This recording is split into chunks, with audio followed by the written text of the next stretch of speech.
This is Duke University. Before I ask President Broadhead to introduce our distinguished speaker, a couple of housekeeping matters. First, please turn off your cell phones if you haven't already. At the conclusion of the discussion, Professor Fever will open the floor to questions from the audience, and when he does, please remember to keep your questions brief and to the point. Also in your program, you will find a brief questionnaire that asks for your feedback on tonight's event. Please complete it and return it to us as you exit. The ushers will be there available for you to give them your sheets. And now to introduce Governor Huntsman, I'd like to call on Duke University President Richard Broadhead.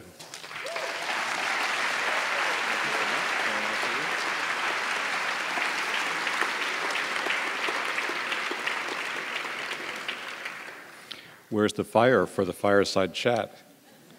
We need to send out for one of those. Here? Someone's going to get that? Good, I'm glad. I am very pleased to be able to be part of the audience of this conversation, and I'm thrilled to have a chance to introduce its participants. I'm going to guess that Peter Fever is known to many people in this room. You know, he's a professor of political science and public policy, a distinguished scholar in the relations of military-civilian control of the military, control of nuclear weapons, issues of that sort. And in a tradition that this university especially loves, his intellectual work in the academy gave him a form of expertise that was valuable to the public sector, and he was willing to leave this school for a while to go work for the National Security Council, where he got to learn in practice what it's like to write not monographs, but national security documents. After that stint, he came back to Duke, and now he's the head of the Triangle Institute of Security Studies, and really the sort of founder and leader of the Duke program in American Grand Strategy. And I just have to say, as a president of this university, you love faculty who not only create programs that are so intellectually stimulating, but every time I go to one of the sessions of the Grand Strategy, what I especially see is your pleasure, Peter, in linking people of great accomplishment in the world with the students of today who will be the people of accomplishment in the future. You really see you're seeing a university at work there. As for this second mystery gentleman who's sitting on stage, I will now lift the veil and identify him as Governor Jon Huntsman, a man perhaps you have heard who's led a variety of careers. He was at one point a rock musician, a member, this is true, isn't it? Yes, he was a member of a group. He was the member of a group called the Wizards. His wife, Mary Kay, who is with him today, is one of the few American women who can truthfully say, I married a wizard. Later in life, he's held a variety of jobs. You worked in the Reagan administration. You were ambassador to Singapore. He was elected at a young age governor of the state of Utah. And during the time he was governor, that state led the United States in job growth, and Utah was rated the best managed state in the United States. I am told that you at one point had a 90% positive public ranking by the people of that state, and didn't 78% of them vote in favor of your reelection? It's amazing. At that point, having been reelected, though, the restlessness that had led you from the Wizards to public office led you to accept another job. The newly elected President Obama offered what we all know is now the principal diplomatic post in the United States outside this country to Governor Huntsman, namely to be ambassador of China. He did it in recognition that you had expertise in trade policy, having been deputy trade representative in the second Bush presidency, also in recognition of the fact that you are one of the embarrassingly small number of American politicians who speak Mandarin Chinese, you having learned it during your time performing your mission in Taiwan in an earlier part of your career. Great to have a Chinese-speaking American ambassador to China. We were all proud of that. And in that position, you got to help watch and manage the most significant strategic relationship in the world for the United States and perhaps for the whole of the world. I want to testify from personal experience, this man was a full-service ambassador. When I met him in Beijing, he gave me his personal email and said, now, if you ever have anything where you have any need of any help, write to this account, not my public one. And once upon a time, a Duke student in some extraordinarily remote area in China was pulled in by the authorities and had their passport taken, Who you gonna call? I wrote to Governor Huntsman. I wrote to you at about 3 o'clock in the afternoon U.S. time, meaning it was certifiably 3 o'clock in the morning China time. You wrote back in about 45 minutes, and that student was safely on her way within about another hour. I like public servants like you.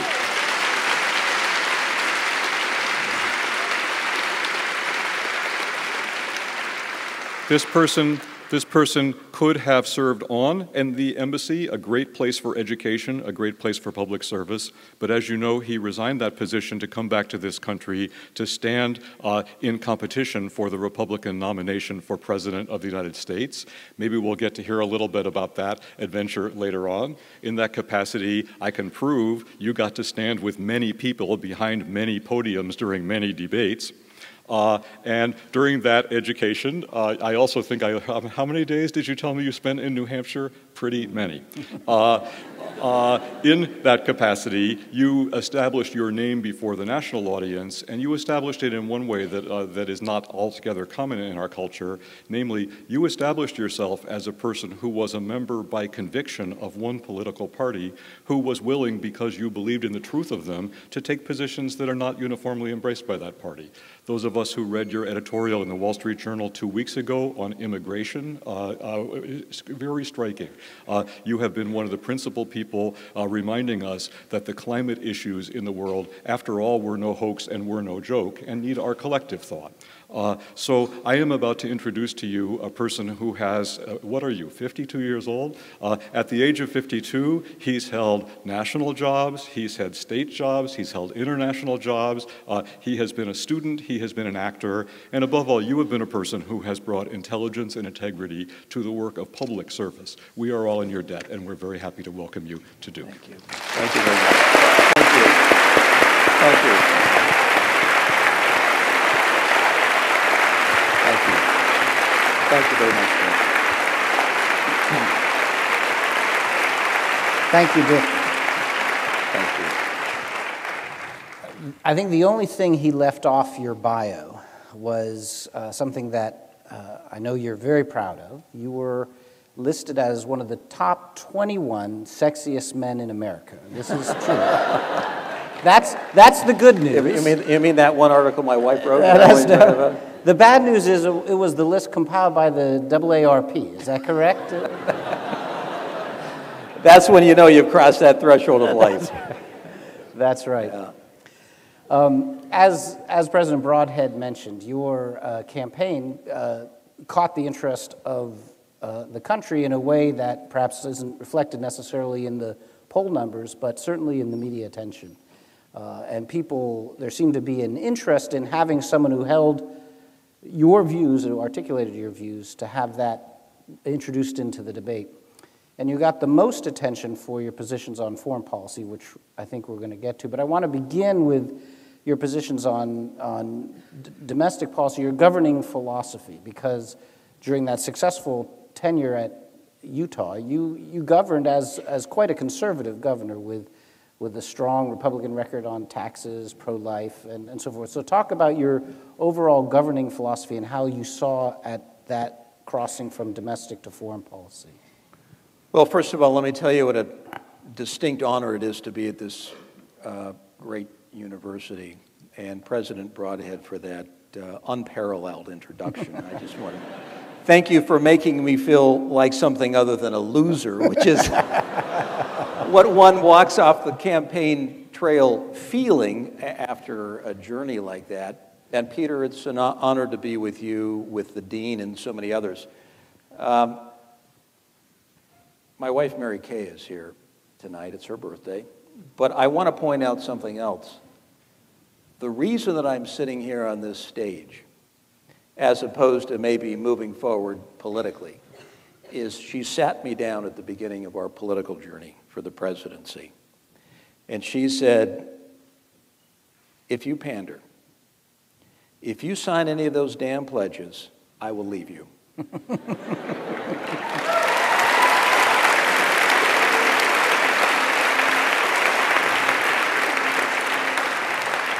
So I'm here tonight, still married, but out of the race. I had a choice to make.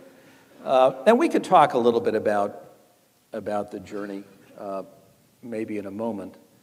But I must say, as governor, what I took away from that position, and I wrote a little note to the person who took my place, because it was an odd thing to be asked by the president of a competing party. And mind you, I had been John McCain's national co-chairman for his election in '08.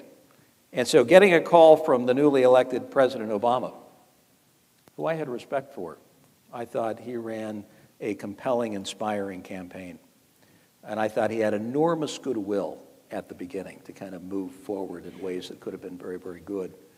And when he called and asked to serve in China, it was, first of all, something I hadn't expected. Second of all, the first thing that came to mind was this: you're in public service because you believe always in putting your country first. And if you turn down this offer, whether it's from a competing party or not, it's proof to the contrary. And immediately after getting that request, we knew we were off to Beijing.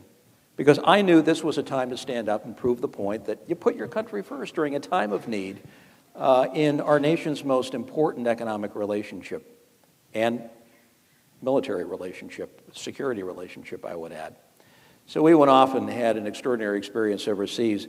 But I left in the drawer of the lieutenant governor who took my place when I departed a note that basically said, the only thing I want to pass on to you about being governor is this: the wealthy, the corporations, those who can afford it all have lobbyists. Those who don't are going to look to you as their lobbyist. You need to stand up and represent those who don't have a voice, which is what I tried to do as a governor. Now, I brought certain economic ideals about tax reform to the table, and I argued to the people of the state, if we can make this economy work, then we're going to have the wherewithal to support what we all really want to get done, which is building great schools and paying teachers what I thought they were worth. So my grandfather was an educator.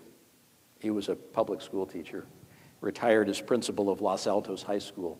And he always drummed into us, that being an educator is about as high as you can get in life. There's nothing higher, there's no higher calling. He tried to get my own dad to be an educator. His other two brothers became educators. And he always used to say to his boys, you should prepare to become an educator, but not everybody's cut out for that. You always need a fallback position in life. If you can't measure up as an educator, you can always do something like go into business. So I thought you were going to say that's where the rock music came in. Yeah. Well, my dad failed his dad and went into business, and I got the same lecture growing up, Peter, which was, if you want to change the world and really make things happen, you got to go into business. That's where you can make stuff and get it out to the marketplace. But, not everybody's cut out for that, and you're always going to need a fallback position. You can always go into politics. So I sit here as the loser of a school teacher, but I thought about that every day. I thought, what is important about this state that I'm now managing? It is whether or not you're creating and expanding life, liberty, and pursuit of happiness for everybody. And it's really tough to pursue happiness without a job, and it's really tough to pursue happiness without an education. And so that immediately took me to those who had neither. And I used to get chided as a Republican sometimes for doing things that maybe were unorthodox.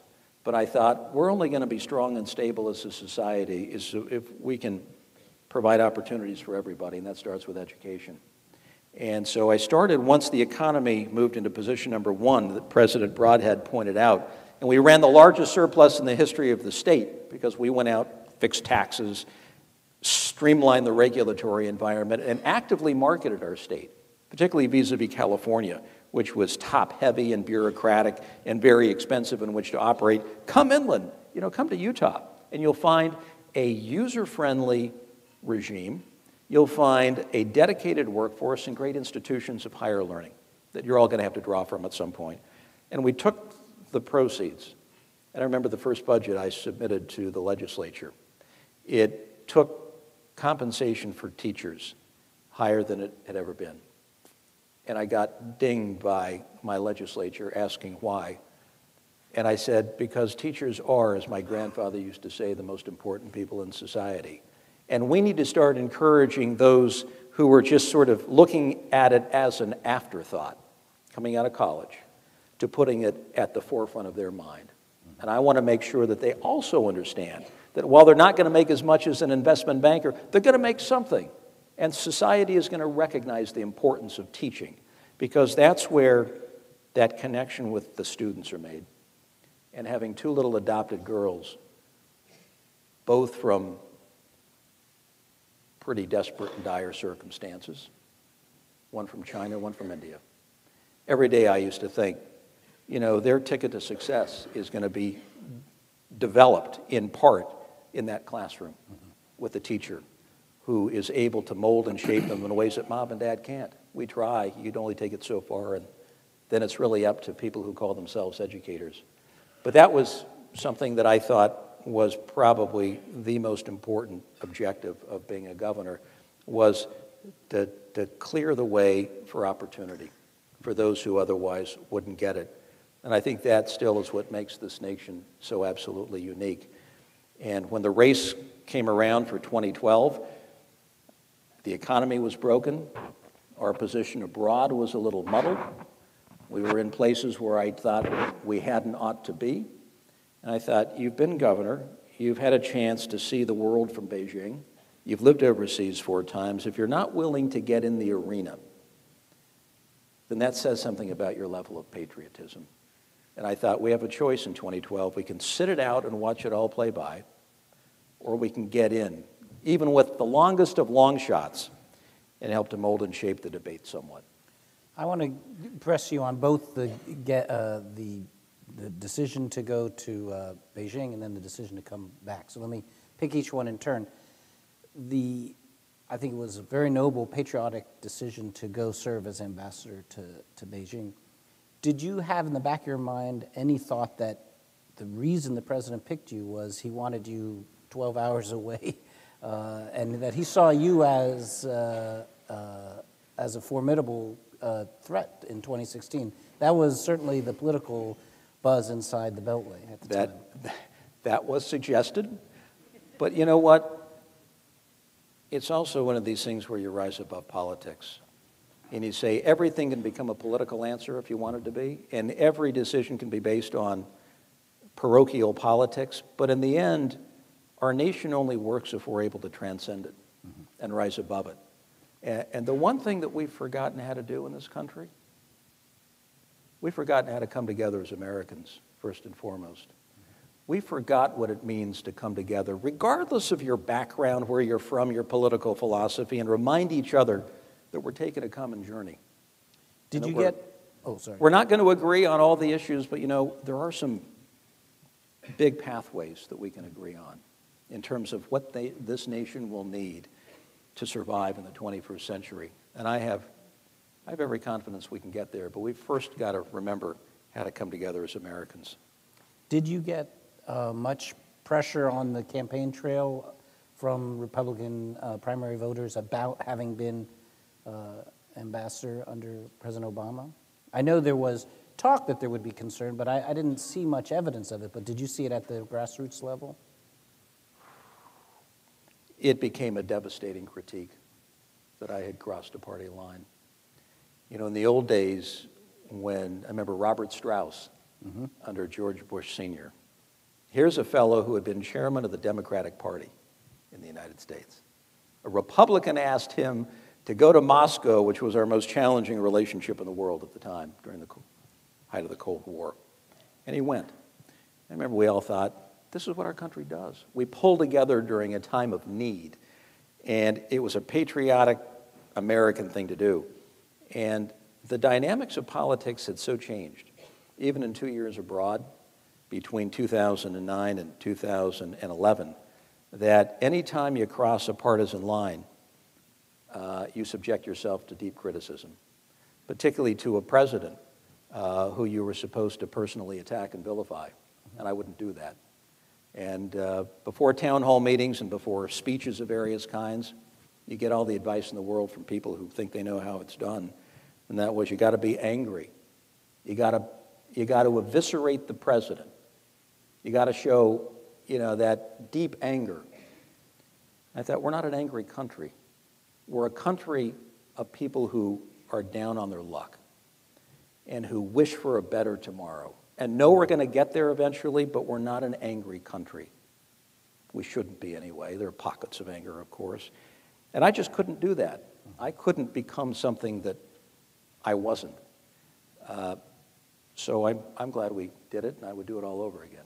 Now, as much as you admired President Obama, you must have thought there was at least one guy who could be a better president than him, namely you.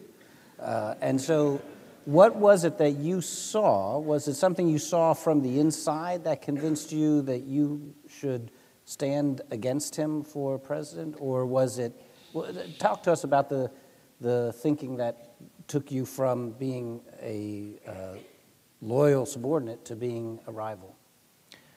Well, when you see the world from Beijing and you look back on the United States, 10,000 miles away, the first thing you sense when you're walking the streets of Beijing or Shanghai is there's a lot of euphoria. There's a lot of optimism in the country. There's a lot of blue sky, even on those very hazy, dark days because the pollution can be so bad. It's almost like, their day has arrived. And you get the sense that the United States has seen her better days. And then from Beijing, you can look back 10,000 miles away and you can say, well, wait a minute. We've got the longest surviving constitution that people still respect and recognize. We've got the finest institutions of higher learning. We still have a very resilient entrepreneurial system. We have the finest armed forces in the history of our country. We have rule of law. We have all of the things that make any nation great and are the envy of the world in many cases. And as I saw it from Beijing, the one thing that we were missing, and where the president did not get it right, was refiring our economic engines and focusing on the competitive realities of the 21st century. In order for us to get there, tax reform, Simpson-Bowles, they've got the formula down. They will point out, and this was part of my tax plan. I talked to Alan Simpson about it, and I agree. It's what I did as governor when I delivered a flat tax. I sought to take out all of the loopholes in the deductions and lower the rate and do it on a revenue-neutral basis. I thought that the tax system had become so gummed up and so biased because of these loopholes and deductions and subsidies and corporate welfare. And I thought, if we're going to do it right, let's just get rid of all of it. Get rid of the subsidies, get rid of the corporate welfare, get rid of the deductions, and lower the rate. And that's what you have to do on the tax side. And here we are with the greatest gift that we've ever been given on the energy side.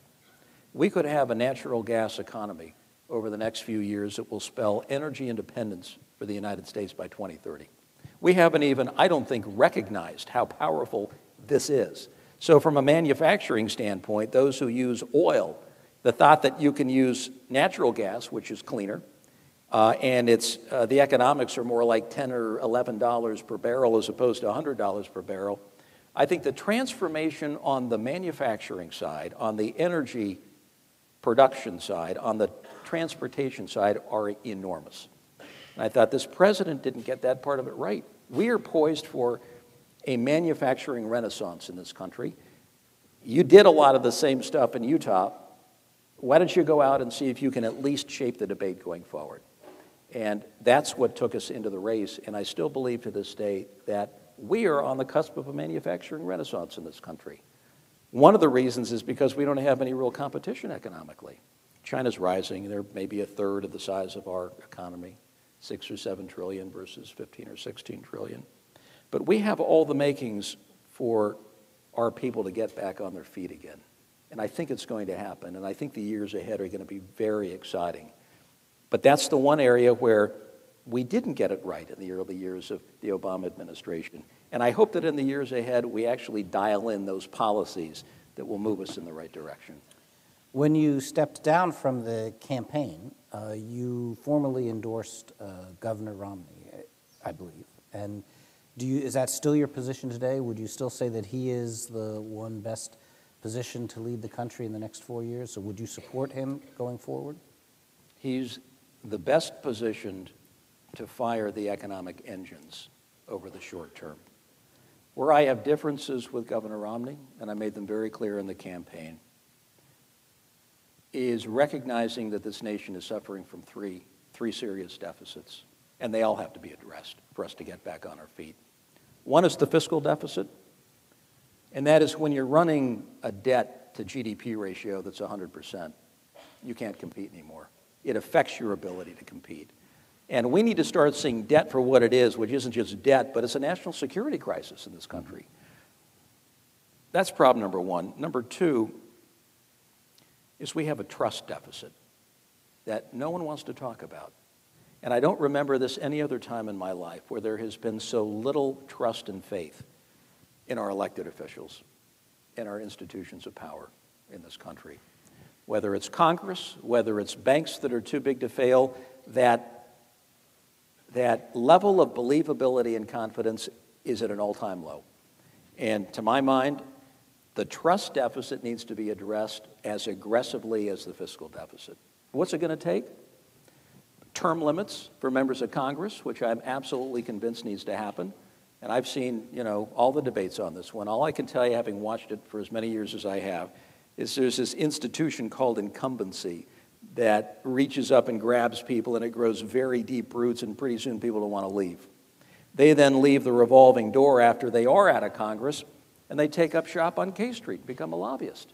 And you wonder why there's crony capitalism in Washington, D.C., and nobody trusts the system anymore. That's number one. Number two is we've got to figure out what to do about these super PACs because they're destroying our democracy. And the amount of big money in politics is making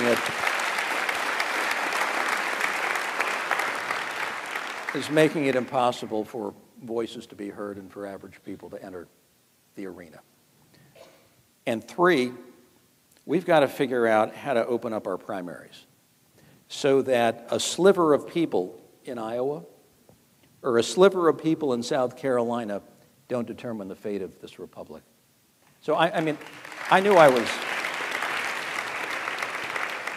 I was pretty doomed in Iowa because I'd come out against subsidies for soybeans and corn and ethanol. I thought that was distorting the system. And they didn't like my position, at least the Republican side, on civil unions. But when Michael Moore, who's a well-known liberal in America, came out on TV, and he said, that Huntsman guy, he's actually a Republican I think I could support. I was absolutely toast in Iowa. That was the kiss of death, yes. And then when Bill Clinton came out after that and said, that Huntsman guy, he seems like he's pretty unhidebound. I think he's a Republican I could support. It was all over. It was all over. But we need somehow, some way to encourage more people to get involved early on in the system, and today it just doesn't. It's not built for it. And you're not going to get the right kind of result, which is to say a political system that is devoid of pandering and pledge signing and all of the message contortions that go on early in the primary. Just compare and contrast what was being talked about early on to what is being talked about today. And I say, I wanted to be honest and genuine with the American people. I don't want to change from one to the other. So did we run a general election campaign early on and just square with folks on what we thought needed? Absolutely we did. But these are the fixes that are needed, and they're part of the trust deficit. And the trust deficit isn't going to be properly addressed until we can fix some of these structural issues. And the third deficit is a confidence deficit, because this nation has been dealt a couple of body blows, and we haven't fully recovered from it. We won the Cold War. We had some years after 89 and 90, you remember them well from your NSC experience, where we were it. We were the only real nation state on the world stage, and I don't think we made much of it. We didn't define a new world in the sense that we updated international institutions and America's role in the world and leveraged up our values like many in the world like to see us do. And then came 9/11, and we were hit hard.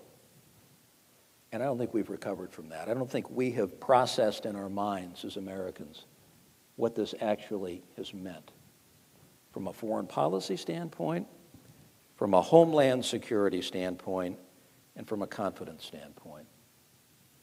And then the economy fell out, and this country was shipwrecked. And bailout after bailout, and we were hit again. And so, kind of like my teenage daughter, who doesn't get the date or gets dumped or whatever, your confidence level goes down once and then twice. And here we are, in need of putting some points on the board, so to speak. And that's why I see this as a bright opening for the United States to begin putting points on the board. But I'll never forget being in China, being called into the office of the Commerce Minister, a man named Chen Deming, very impressive. And we talked through a trade negotiation that was on the horizon, figuring out what we would do in terms of predetermining some of the outcomes. And after the meeting, he said, "Ambassador, I just want to have a word with you." He said, "Please don't let America lose its confidence, because when America loses its confidence, the whole world suffers." I hadn't had anyone put it quite like that to me before. And I thought, this is a surreal moment. The ambassador of the United States of America, a country I hold in high esteem, is being talked to by the minister from China about confidence, how things had changed so quickly. But that's also one that we can recover from mighty quickly. And these are all three areas where the next president, whether it's Romney or whether it's Obama, I think need to jump into with full force. And do you think that Romney's better qualified to, or better positioned to meet those three deficits, or do you put one in his camp and the other in President Obama's, or how would you score? Let's start with the fiscal deficit. I think he's positioned better to deal with the fiscal deficit just because of his orientation. I'm not sure we're going to be able to fix the other two until we get the fiscal deficit right. Because with so many people out of work and so many homes that are underwater financially and our lack of leverage abroad because we don't have that big, bold economy to fall back on in negotiations, the rest of it doesn't work until we get the first piece right. Last question about the domestic, then we'll move to the foreign. And this is a pointed question because you mentioned the trust deficit. And one of the criticisms that's leveled about our system is the rise of satirical, mocking coverage. The news coverage that is more mocking, and that's where people are getting their news. They either go to entertainment as news rather than serious substance. Now that line has been good for you, though, because Colbert, you're one of his favorite, and in fact, I think he was going to be your vice presidential candidate. I reminded him of that last week. I said yes. We could have won if you'd signed on in South Carolina. So is that my students and I love to watch Colbert, Jon Stewart's brilliant satire. Does that help or hurt the trust deficit, the sense of cynical alienation from politics? Oh, it's all part of the commentary. When I have two boys at the Naval Academy, and when I was there recently, I had one of the midshipmen who said, "My only source of news is a Colbert report," right. or Jon Stewart, which is just a reality of the younger generation. What concerns me more than anything else is our tendency to want to park ourselves in these individual alleyways, cul-de-sacs of life. And there we feed from whatever information suits our own bias. And we don't look at the news objectively. We don't investigate rigorously. And consequently, we walk out of these life experiences with different conclusions and a different set of data. As I was discussing with your good president, President Broadhead, earlier, one of the big problems we have in this nation today is how do you get a common benchmark for just data that's reliable? It's politicized, or it's, science isn't to be trusted on climate change or what have you, and healthcare is this or it's that. Everybody's got their own set of data. And if I had not been through 1,000 town hall meetings where people stand up and ask questions, and they all kind of ask from a different point of view based, you're using their own data. And it's like, how on earth are we ever going to fix the issues that are before us when we all bring different data to the table, as opposed to scrubbed, empirically produced data that I think will be more and more the role of universities in this country. It must be, because where does that information come from otherwise? And if ever there was a time when we need reliable data to inform us, our policymakers, on issues about the economy, about the environment and foreign policy, it would be today. It ain't there. So let's move now on to the international stage, and I want to begin with China, which you know the best of all of the foreign policy issues to date. Do we have more to fear from China's strength, from China's weakness, or should we not be fearing China at all? Oh, I think the one thing I fear most about China is lack of engagement. When we're not talking, when we're not engaging, we're falling back in our own spheres, which grew up very differently. And we see the world very differently when we don't engage. 5,000-year history. We have the longest surviving constitution, geographic differences, language differences. They're all there. And they all result in much different worldviews out of our people. I really fear an outcome where we are estranged and the two largest economies in the world kind of develop in their own way, create their own alliance system, create their own trade links. One's excluded or the other is excluded. And after a while, you have the making for a new Cold War, which I think would be a disastrous outcome for this country. It would be an outcome that we don't need, that we can't afford, and that sitting, looking at it from today, should not even be an option. But the more that you're estranged, the more you don't talk, the more you don't engage on the issues of today, the more distant you become. And that is the one danger that I fear more than anything else in the U.S.-China relationship. The reality is this: Chinese people and American people do very well together. We engage. We attend each other's schools. We trade. Having lived in Asia 4 times, I can tell you that we do just great in China. Americans do well. And Americans are respected in China for all kinds of reasons.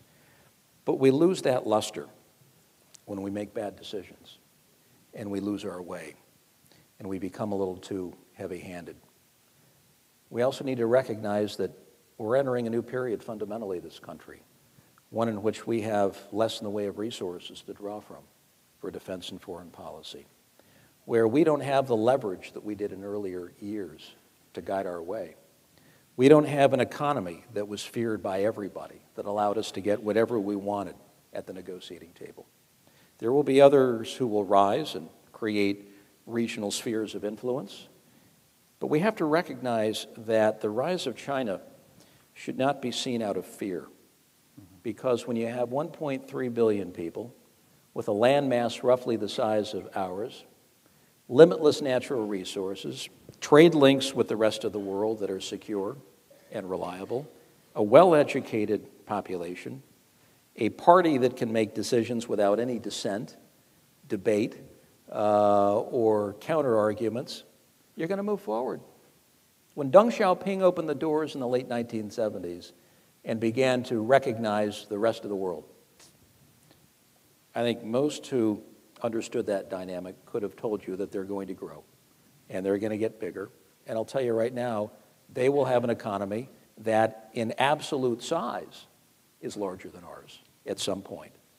But the question will be this: that has very little meaning when you really look at the per capita numbers. So the per capita numbers won't be met ever, I don't think, China vis-a-vis the United States. China's level of innovation, China's access to health care, China's quality of life. The list goes on and on and on. How do you define and describe quality of life? It isn't the sheer size of your economy. 1.3 billion people moving at 6 to 9% per year are going to catch you at some point. But it's the per capita performance that we ought to be looking to, and how resilient and innovative and well-schooled our next generation is in meeting the challenges that lie ahead. That's the competitive edge that we're going to need. And during the campaign, I would often say that our future is not in Afghanistan, and it's not in Iraq. Our future is how prepared we are as a nation. That's economics and that's education to meet the needs of the 21st century. And that's going to play out across the Pacific Ocean, where 2/3 of our trade flows, and where the rising militaries lie, and where the future of every student sitting in this auditorium is going to be spent in some measure during your lifetime. That's just the reality of how the world has shifted economically and in terms of real political power. What about the school that says that China's internal economic problems and their internal ethnic problems, their internal governance problems, are so serious that China may be more likely to collapse from the inside rather than become the rival that some fear? Is that a realistic scenario? So the one thing certain about China's trajectory is periods of uncertainty, instability, revolution, foreign invasion. Let me just go back to the Opium Rebellion of the 1840s, and then fast forward to the Taiping Rebellion of the 1860s, and then fast forward to the Boxer Rebellion of 1900, and the end of the Qing Dynasty, and the rise of the Communist Party, and the Japanese invasion, and World War II, and the Chiang Kai-shek, Mao Zedong feud that took us to 49. And then since 49, look at the Great Leap Forward, 60 to 64, a disastrous period in China, and the Cultural Revolution, 66 to 76. The only takeaway is that there haven't been long periods of certainty. And that's the biggest challenge in China today, in merging from an export platform, which is very reliable and economically propitious, if you get policies that allow you to do that, emerging into a consumption model where there is an economy driven more by consumption and less on investment, which is where they're going. The job now is to convince the average citizen in China that there's enough stability and predictability ahead where you can now take that high savings rate, run Renminbi out from under the mattress, and invest it in your future. And that means the government has to provide certainty, health care, retirement, affordable housing, and predictable relations within the region. And that's not a certainty. But I would say that one thing that has been certain is a sense of pragmatism that has come out of China. So I compare and contrast my first visit to China in the early 80s when I went with Ronald Reagan, when I was the lowest level guy on the White House staff, helping to organize this trip to China. I'd lived in Taiwan in the late 70s, so I had seen China from the cross-strait angle. And in the early 80s, they were the mouse-shirted bureaucrats, unsophisticated, lack of travel, no English, no higher education. They were revolutionaries.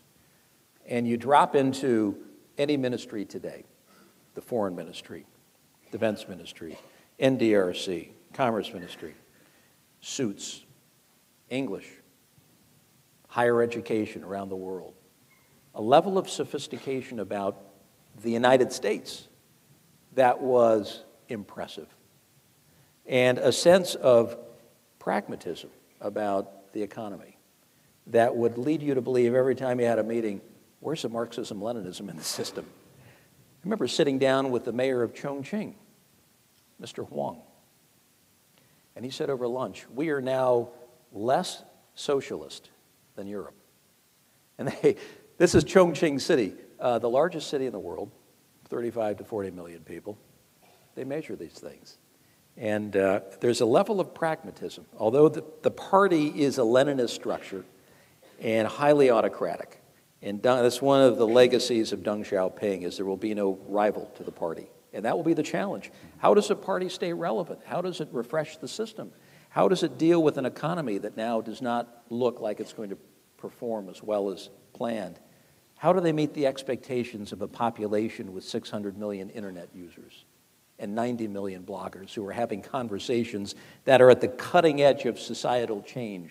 That's a huge challenge.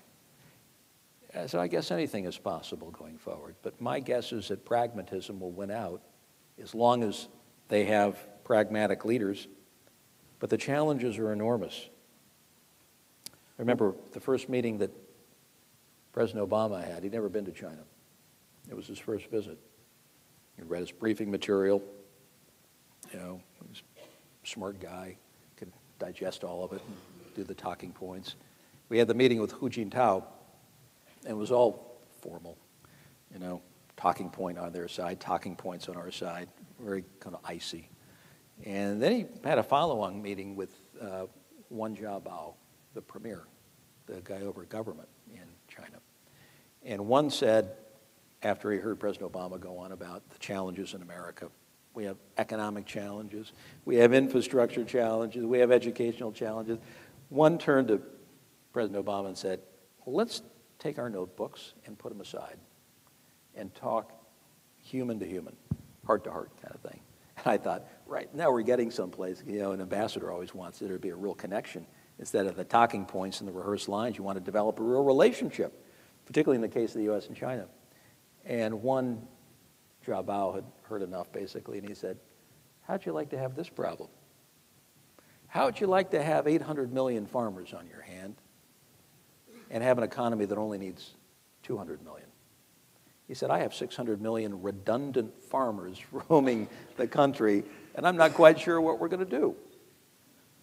So you wonder why the stimulus packages, why the effort to prop up an economy by way of addressing job creation is very real. You get a large itinerant workforce, which you already have in China, 100, 150 million strong. And you add to that, it can be a very destabilizing thing as they roam looking for opportunity. And that's a huge concern. And I believe that's a large reason for the major projects, the stimulus packages, and keeping the export machine going at the rate they have, the uncertainty about where the global economy is going. Were there issues that you couldn't talk to them about, that they didn't want to hear from you about? You have a very strong pro-life record. Would they hear you on pro-life issues? Was cybersecurity off bounds? Were there no-go areas in the relationship for you? Well, as a dutiful U.S. ambassador, I talked about everything. In a lot of cases, it didn't exactly land on friendly ears. But I also had a daughter adopted from China. Gracie is her name. She's 13 years old. And she became, shall we say, a household name in China, more so than the ambassador. And I didn't quite know how they were going to take to Gracie because we adopted her at 6 months of age out of a city called Yangzhou, which is close to Shanghai. And she had been abandoned at 2 months of age and left in a vegetable market and taken to an adoption agency, and we picked her up from there. And I didn't know whether this would be a source of tension or embarrassment. And I found that Gracie became known as a bridge. They say the ambassador can only do so much, but Gracie, you're the real bridge between the United States and China because you are a living, breathing, walking example of someone who straddles both cultures, and we can learn from that. So that was one area that I thought was a walking example of something that could have been taken as an embarrassment among the young daughters in China, but was made to be a plus. The sensitive issues in the relationship that we can't talk about, although we try, remain the Dalai Lama, which we have to talk about because it's part of who we are. And I always figured that the U.S. ambassador was best served by articulating our values that make us who we are. You know, it might not win you a friendly audience, but we have a name brand in the world, the United States does. And there are some things we do pretty well and others not so well. We are known around the world and respected for our commitment to liberty and democracy and human rights, emancipating the soul, and open markets, entrepreneurship, and innovation. And so I'd take those issues up with my counterparts in China. The Dalai Lama was part of it because we believe in religious liberty. And I thought that was an important part of our overall dialogue. And it carries with it a high degree of sensitivity. And there's no way of getting around it unless you just want to forget about it. And I'm not sure the United States wants to forget about it. When you bring it up, how would they respond? Would they not respond, or would you get a lecture in response? Or? Well, let's just say that you'd get called in to the foreign ministry when we would have meetings with the Dalai Lama for a dressing down, sometimes very early in the morning. And the same was true with Taiwan, with arms sales to Taiwan. Also a very, very sensitive issue. But it's part of an alliance network that still serves peace and stability in the Asia-Pacific region, and I believe will for a while, and human rights. When I would meet with dissidents, that was always a tough thing, and I got blocked from travel to provinces, and I got doors closed at the highest levels of government because of outreach to political dissidents. But I figured if I wasn't doing that, I wasn't doing my job. And I'll never forget in one case, there was one well-known political dissident by the name of Ni Yulan who had been imprisoned and tortured to the point where she couldn't walk. And I wanted to go out and see her. She couldn't see me. So I took the ambassador's big black Cadillac, armored Cadillac with a flag flying in front, out to the outskirts of Beijing and through these little rickety alleyways. And I'm sure people were wondering, what on earth is going on here?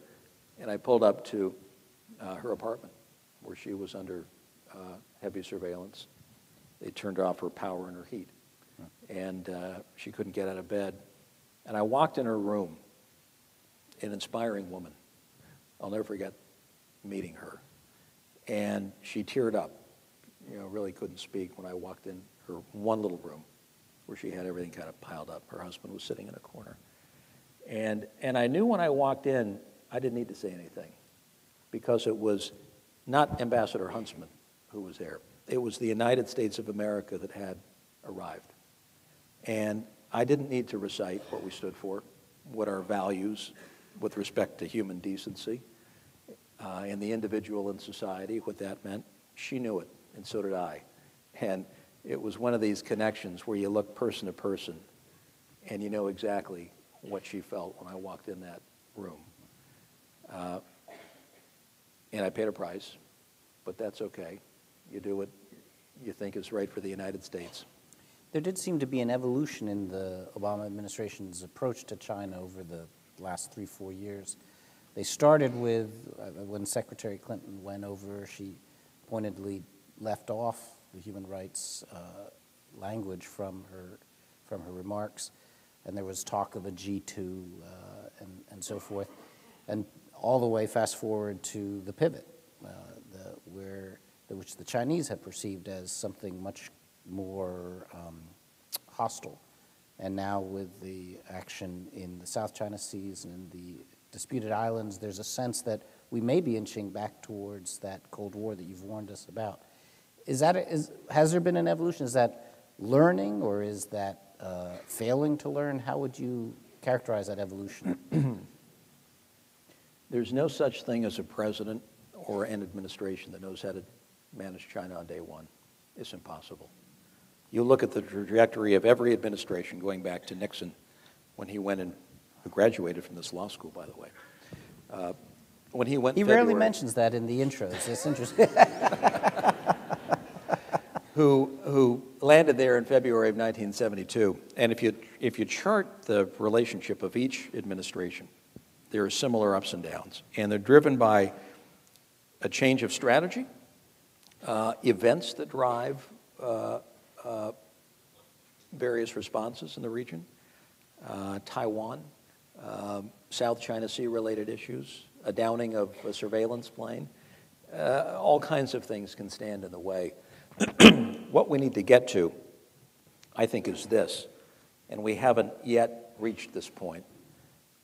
We need to be who we are as Americans in our dialogue with China, which is to say, not to do what was done early on and try to hide certain issues. I don't think that ever works for us. We are who we are, and every time we try to hide who we are, we get in trouble. But similarly, we need a list of issues on which we have converging interests. And we just have never really done that. And we have converging interests with China. And they're in the area of science, and then they're in the area of the environment, and the economy, and peace and stability of the Asia-Pacific region. And we don't spend enough time talking about where we can come together and problem solve in ways that are mutually beneficial. So when I went to China, my mantra when I got there, when I go out and give speeches, was, some of you from China in the audience will get this, was, 互相帮忙,互相学习,沟通进步, which is an old Han Dynasty aphorism, which basically says, you know, together we learn, together we study, and together we progress. That's the only way you can move forward. You got to work on things together. And I'm not sure the American audience has picked up on what I was trying to say, but everyone in China knew exactly what I was saying through that aphorism. And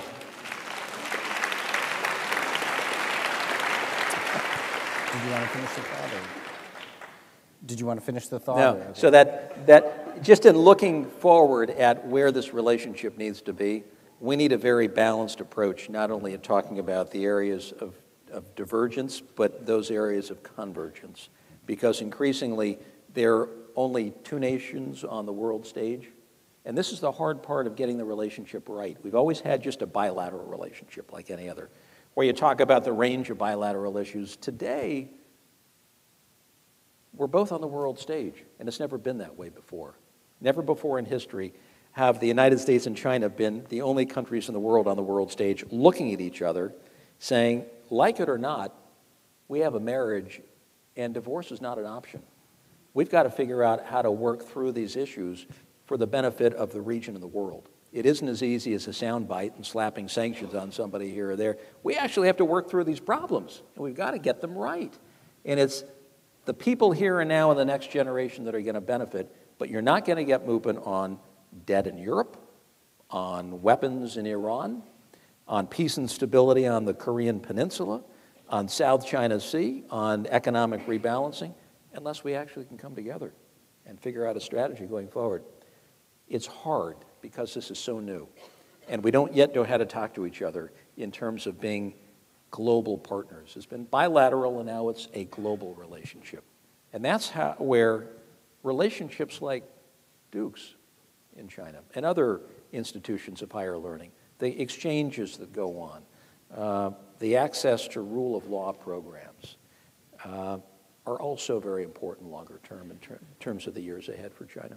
Thank you for mentioning Kunshan. I think that gets you out of the doghouse for mentioning Nixon. I can mention Ron Paul, too, I guess. That's right. Let me move you now away from Asia to one of the other issues that you gained some notoriety on in the Republican primary. You were the most bearish on Afghanistan, and you argued that it was time to bring the troops home, if I'm quoting your position correctly. Do you think President Obama erred in ordering the surge? Did you oppose the surge? Or when did you decide it was time to change course in Afghanistan? Well, I went to Iraq as governor back in 2005 to visit our National Guard troops. And I couldn't believe what we had done there. And I came back and spoke out about it at a news conference and got a call from the Pentagon the next day saying, get on script. And I failed to see how you could take the three most intractable problems in international affairs, ethnicity, religion, and boundaries, and somehow make it better without an overlay of American security ad infinitum into the future. And so I was not sure on it, but we'll leave that aside. On Afghanistan, I felt that we needed to get in and rout the Taliban, and get a stable government in power, which we did. And I would argue that we achieved our primary objectives early on, and that we then should have moved on, because there's nothing more we can do. You know, you can build civil society, but only so far. You can build the military, but only so far. You can train the police, but only so far. So I went to Afghanistan as well to visit national. You know, when you're head of the National Guard as governor, you're the commander-in-chief. And I flew to Kabul, and it must have been 2006 or something. And the day I arrived, one of our guardsmen was shot and killed on the Pakistan border. I was asked to go speak at his memorial service that night at Camp Phoenix, a forward deployed base out of Kabul. And it was probably the most gut-wrenching thing I did as governor, because they don't train you. You don't get a manual, a how-to manual, to speak in a foreign land, remembering and saluting a volunteer National Guardsman who just was shot and killed. And I did my best, you know, to summon up some words of wisdom to 300 or 400 troops who were in the auditorium. And then I took his personal belongings, this was even harder, back to his wife in Salt Lake City. And, you know, a little bag of, you know, books and pictures of his kids and little tokens that were important to him. And I drove out to the suburbs of Salt Lake and knocked on his wife's door. And I said, on behalf of a grateful state and a grateful nation, I just want to offer our condolences for you having paid the ultimate sacrifice. And I handed her husband's personal belongings over. And there she stood in the doorway with 4 kids. And she looked at me and said, my husband died doing what he thought was right for his country. And because of that, I'm going to be okay. And I thought a couple of things. One, these military families are remarkable, who can get through those kinds of incidents and deployments abroad, some multiple times, in ways that most in America will never fully understand. Two is we are paying an exceedingly high price for our wars abroad in areas where I believe we've done the job. It's time to move on, and it's time to fix it from a diplomatic standpoint. So in Afghanistan, we're going to leave eventually. And you know what? Chaos is going to ensue. I don't think there's any way around it. And you can't put the pieces back together again until such time as we're able to engage the regional powers in some sort of settlement. And that's India, and that's Pakistan, and that's Russia, and that's Iran on the western flank, and that's China, because China has a small sliver of a border with Afghanistan, and the only way we're going to be able to stabilize the situation without our just kind of continuing to pay in blood and treasure, which I think is an unwinnable option without any clear definition of an endpoint for the American people, which they deserve, by the way. We've got to engage the powers in the region and figure out how you're going to manage security and how you're going to manage economic growth, development, and counterterrorism. And I say, is it impossible? Well, I don't know. You know, in the Napoleonic Wars in the early 1800s, it was certainly done in Europe, where the powers at the time came together around a place called Belgium and managed the trade routes for quite some time until there was stability in the region. But I'm not sure, and this goes back to my trip to Kabul, because I also sat down with Hamid Karzai, and I was there with maybe 2 or 3 other governors. And he turned as if to say, you guys take your trips here and kind of spend a day or two, but you're never going to understand what it's like trying to run a tribal country. He said, I'm here. I asked him, you know, when he got to Kandahar, which is his home, he said, I run this little democratic oasis that we helped build around Kabul, and the rest is still warlordism in many parts of Afghanistan. I'm not sure we're going to break that anytime soon.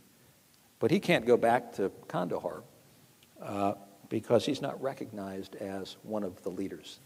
in their traditional sense. But I walked out of that meeting thinking he wasn't exactly optimistic about the prospects longer term for this tribal entity in achieving longer, it's my own take, achieving longer term stability and success. So I say after 9/11, we had to hit back and hit back hard. And we had to rout the Taliban, who were responsible. And we had to track down bin Laden. And we had to leave behind greater stability than what was there. But we achieved all of that. But we achieved it years ago. And I say, you got to cut at some point, and you got to engage the regional powers over the longer term. And that's what we haven't done, and that's what needs to be done. I'm going to ask my last question, and then we will be able to take questions on the floor where the mics are here. They'll be set up in the aisles. And I think I know the answer to this question, but we'll see where you take it. You opposed the Libyan intervention, and on similar grounds to the ones that you just articulated. What about Syria? Does that also apply to Syria? What should the president do? If you were president, what would you be doing about Syria now? I would get on the phone to Moscow and cut a deal. Because the only way you're going to get Assad to move is when the Russians tell him to. And the Russians aren't going to find it as being in their interest until we can figure out some way of working together on maybe a multitude of different issues. And this is where the big power relationships are so critically important and where we've got to begin to get them right. But that's going to be the key to success in Syria. We don't need another Fallujah in Syria. I think an engagement in terms of boots on the ground there is not advisable. But every other form of diplomacy, sanctions, working with the neighbors, and influencing and shaping public opinion in the world, same with Iran, is what needs to be done. And it's going to be a test of the kind of clout that we have as a country. If we can't shape the outcome of China and Russia and many in the region around a common solution for Syria, that speaks to our relative position in the world, which probably doesn't carry the heft that it should. Because before boots on the ground, which is not advisable, we need to work every other angle. So what would you sacrifice in that to get that deal from Russia? Because Russia has made it clear they do not want to force Assad out. So we would have to make it a pretty sweet deal for them to change their mind. What could we give them? Well, I'm not sure. And if you want, you need to get in line if you all want to ask a question. I'm not sure that you need to trade anything away other than a level of responsibility in a global community that Russia would be respected by being a player in finding a solution as opposed to being part of the problem. But it speaks to all of the elements of our big power relationships, whether they're political, economic, trade, investment. They've all got to be part of the levers of power that we pull. And I'm convinced that we're not yet pulling all those levers of power effectively. Okay, we have time for a couple of questions. We won't be able to make it all the way through, but we'll start with this one here. Hi. First, let me say thank you for being here. It's incredible to hear you speak. My question is, if you were offered the job of Secretary of State, would you accept? Oh, that's a quick one. You can answer that quickly.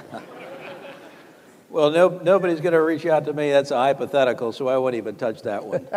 But nice try, though. I appreciate that. Thank you for being at our university and for representing Republicans like me in my party. Whenever I was pretty fresh out of undergrad, I was a low-level political appointee, and one of my jobs was doing the Killed in Action letters, making sure that they got up to the Oval in the right order, and I never dreamt that 5 or 6 years later, somebody would be doing that exact same thing. And my brother's in Afghanistan, now, and I'm wondering how you think the next president should handle communicating to the American people that it was all right, it was still worth it when the border with Pakistan probably goes a little bit crazy, and when we see ensuing loss of life, folks that we've been defending for a very long time. So the question, the very end part was what again? How do you explain this to the American people? If we walk away from Afghanistan and it goes to hell, as you said it would, how do you explain that to the American people, particularly given the decade of sacrifice, blood and treasure? Well, our sacrifice has resulted in government that is friendly to the United States in routing the Taliban. And I think that's something that the United States should be very proud of. The civil society that has been built up and the emancipation of people within Afghanistan are there for people to see. And the blood and treasure we have spent in getting us to that point, I think, is something that Americans can be proud of. But I think at this point we have achieved our objectives. Beyond that, I don't know what we can describe doing that would be worth the money and the lives that we're going to sacrifice, where from here on it really becomes a regional, big powers effort to find long-term peace and stability. I think the United States has played that bridge from the earliest days right through to today. And I think the military families in this country deserve a great sense of gratitude and thanks from every single American for the role that they have played. Again, when you get to do things like be governor and watch out for National Guard troops who never imagined that they would be deployed abroad, and then they are 4, 5, and 6 times, that's extraordinary. And that's what we have done over the last many years. Now it's time to focus on the #1 objective of all, which is getting it right here at home. Because if we don't have strength within our own communities, schools that we can be proud of, roads that we can travel on, an economy that works, respect one for another, we're of no value abroad. Hey, Governor Huntsman. My name's Patrick. Our economy can't remain competitive if the intellectual property of our innovators continues to see infringement in China.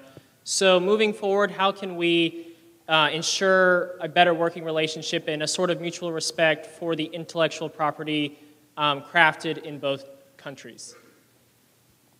This is a huge deal.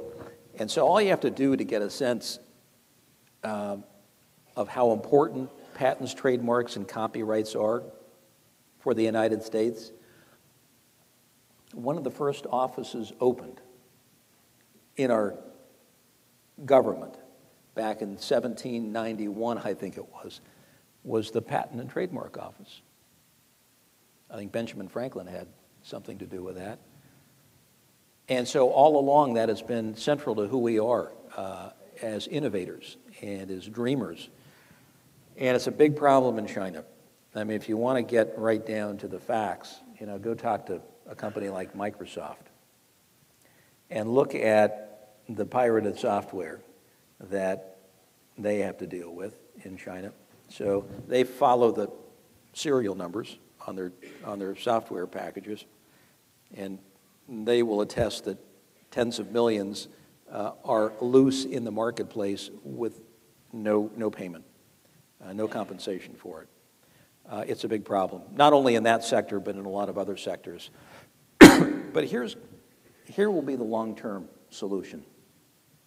Because I remember living in Taiwan in the 70s and then in business in the 80s. And they were at the time the most egregious violators of intellectual property rights back in those days. Certainly in Korea was right around there as well.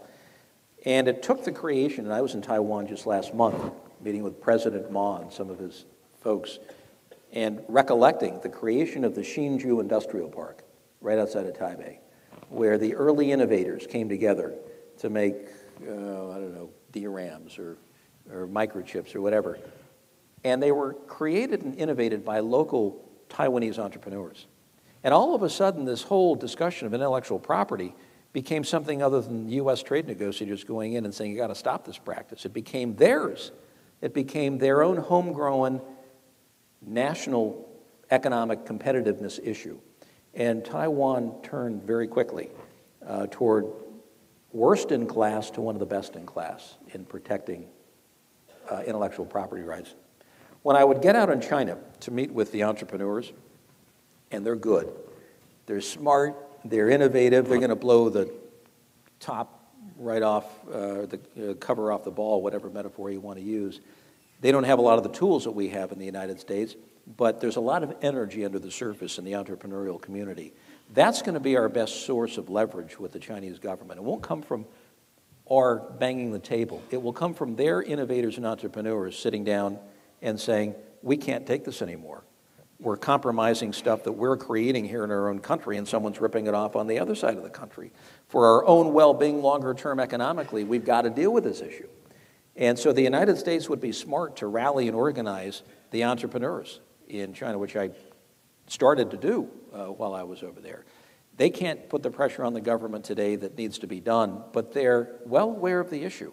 And they understand that it's going to be critical to their long-term success to get this one right.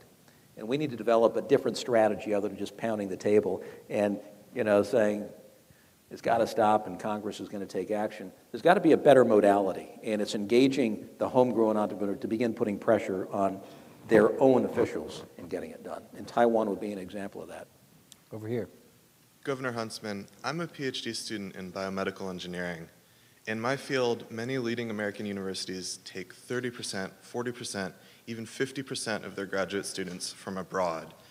You spoke earlier about how, as governor of Utah, you drew innovation and creativity to your state. How can we do the same thing on the national level? How can we continue to be sure that creative and innovative people want to come here, and that once they get their graduate degrees from our universities, they want to stay here?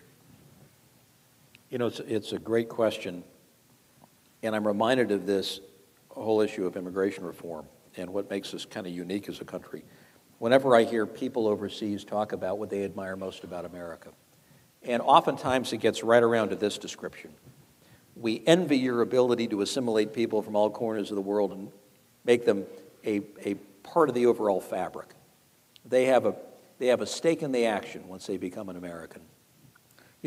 That's just not a given. It doesn't happen in other parts of the world. So we've always relied on brain power. As governor, what did I want to do at our universities? I wanted our universities to rip off the best brain power at Duke and at Harvard and at Penn and bring them out to Utah. Because with each professor that came out in biosciences or genetics or whatever, molecular biology, they brought investigators. And the investigators brought great ideas that they were just beginning to formulate that likely would become important parts of the industries of tomorrow. So if you believe, as I do, that two industries are going to be significant in our future in this country. One is the transition to a natural gas economy. Everybody wants to draw from the wind and the sun, which we will eventually. We just have to let science catch up. But we have a transitional product that I think is going to create enormous opportunity in this country.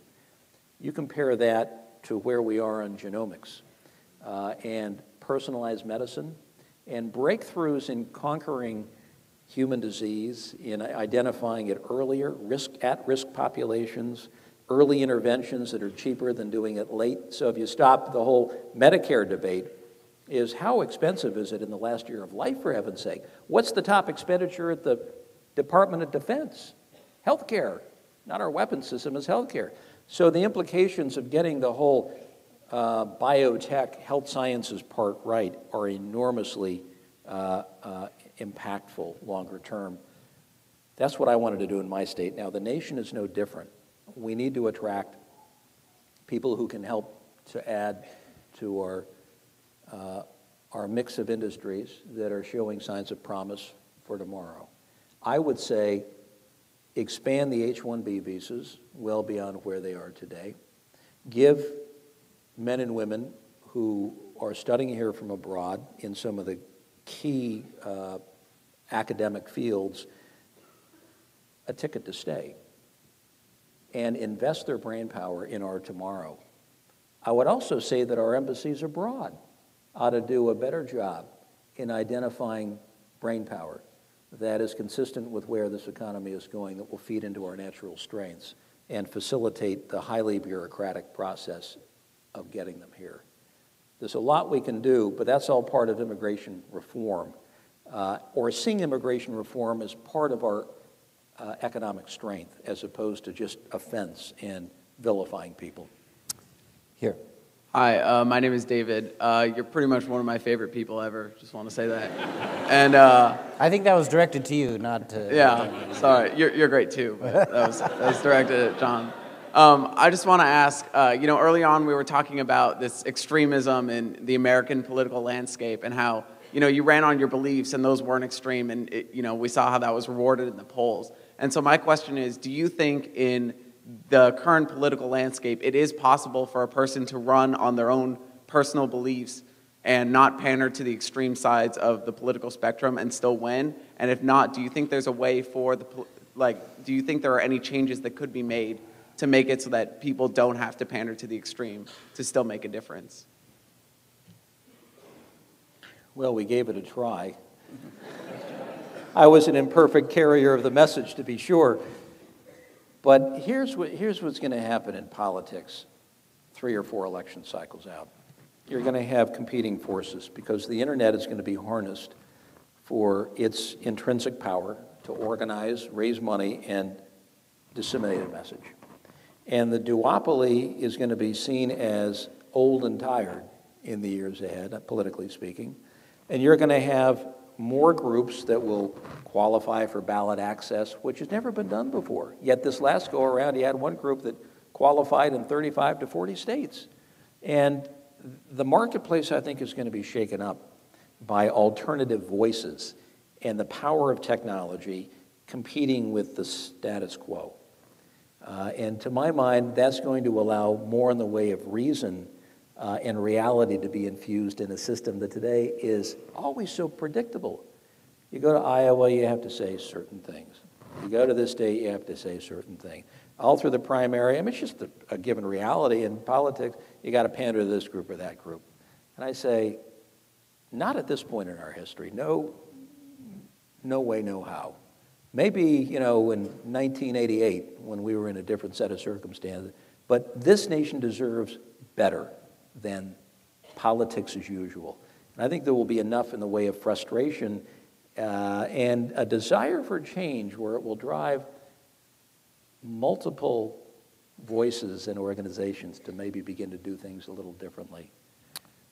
We have, unfortunately, time just for 2 more questions. We'll take this one, and then, Sam, you'll get the last one. So I'm afraid, sorry to those who are waiting, but last one on this side, and then Sam.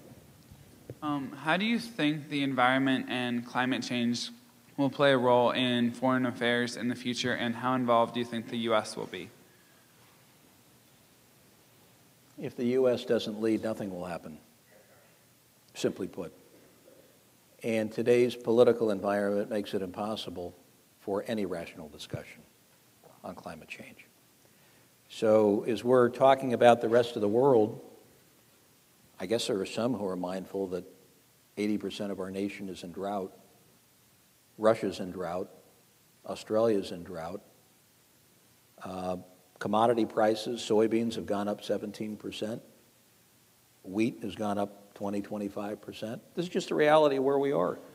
And what will that do in terms of political instability when it works its way through the system? Places like Egypt where, you get that bread for 1 penny. And you just can't support those kinds of subsidies in an environment of rising costs. Talk about political instability and uncertainty in regions of the world where you least need it. And I'm not pointing any fingers of blame in terms of what is causing this. But I tried to say, as a candidate, we raise up our kids to get a good education, to go to Duke, to get an advanced degree, to go find a cure for cancer, to make the world a better place. And you have a huge body of science that weighs in on some of this stuff. So I also am chairman of a cancer institute out west. If you had 99 out of 100 oncologists who said, we think the course of treatment for prostate cancer in terms of efficacy is the following, you'd have all Americans who would say, hallelujah, the scientific community has spoken. That's important. Yet climate change has been so politicized that any rational thinking or even desire to talk about it has been completely dismissed. So I say this remembering when I was first elected governor early on. It was Republican orthodoxy to recognize it and to deal with it. In fact, there's a great center here at Duke that used to meet with governors, maybe they still do, and talk about various strategies and approaches to dealing. And then one by one, the candidates Oh, I made a mistake. Oh, it doesn't, it was a myth, it was a hoax, or this or that.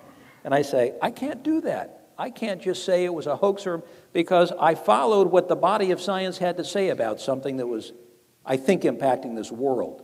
And if we're not willing to turn to science during a time of need, people we've raised up and educated and who have something to say almost uniformly, yeah, there are some dissident voices, like in all things, then I'm not sure that bodes well for a science-based future, which is going to drive our economy and drive a lot of policy making in this country.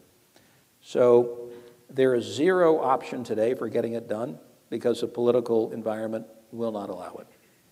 And zero option for the world discussing it because the United States will not be in a leadership position to do anything about it. Last question. Thank you so much, Governor Huntsman, for Sorry to speaking be so with us hopeful today. about Yes. that. Maybe she can end you on an upper note. Yeah. Governor Huntsman, I'm in Professor Fever's, one of his classes, which is on foreign policy and the election. And we're talking a lot about how the rhetoric of the campaign will translate into, the transition and how actually whichever candidate it is, as president, will act upon their rhetoric that they're discussing now during the campaign. And I was wondering, Governor Romney has said that he would call China a currency manipulator if he were elected. If you were in a position to advise him on that, what would you say? Would you say that that's a good idea or a bad idea if he were to be elected? Well, I already said it was a bad idea publicly, and I think got booed by the audience I was in front of. I hope that's not the case here. And I simply wanted to explain the U.S.-China relationship is more complicated than sound bites. You can do that, but Congress is going to have an opinion. The Chamber of Commerce is going to have an opinion. The State Department and National Security Council will have an opinion. As in, you move this issue, well, you got about 10 others over here that you're trying to work with on China that all fall victim. So China has to be seen as a complex mix of issues that are being worked simultaneously. And there's a little give and there's a little take in all of them. It's just the nature of the relationship. You take a little bit here, and you will pay the price over there. Let me give you an example. So when the president launched a 421 trade case on tires, the importation of underpriced or undervalued tires coming in from China, he wanted to penalize them to the tune of, I don't know, $2.5 billion or whatever it was. Personally, I didn't think it was a good idea, and I shared that with the trade ambassador and some others. They went ahead and did it, which was certainly their call to make. China then came back at the United States with a case against our chicken parts worth about $2.5 billion. And I thought, now here's yet again an example of the yin and yang, the harmony of the U.S.-China relationship. You can't do something without getting blowback in equal proportion. So if you want to do that, that's fine, but the Chinese the next day will say, and that quantitative easing part 3 that Bernanke just announced has caused the devaluation of your currency. And we believe that's illegal from an international trade standpoint. And we're going to do the same thing to you. And that's exactly where we would find ourselves.